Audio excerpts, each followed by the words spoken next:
Sometimes people may come to me with a problem. Has that ever happened to you? Not only do they come to you with a problem one time, but maybe even kind of two or three times, and then don't let it be the same problem.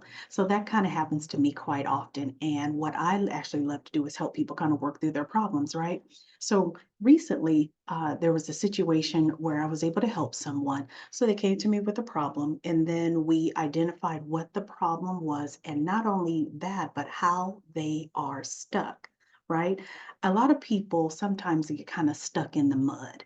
And what happens is instead of just think about walking through some thick mud. You can either shuffle your feet to try to get through it, meaning you're staying in the mud, all you're doing is trying to push through, or you can actually pick up your feet and come up out of the mud, right? Sometimes when people are stuck, they get used to shuffling, which is comfortable.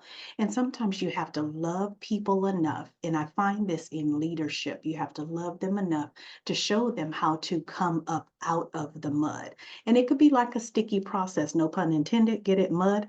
No pun intended. It can be kind of a sticky process because a lot of times people want to stay where they are and they just want to coast through or just kind of sift through or shuffle their feet through it. But there's a time where we have to actually come up out of it. So, for those of you that are in leadership, much like I am, for the people that you lead, love them enough to nudge them to move forward. We want their feet not just to shuffle through, just to get through it. We want them to come out of the mud.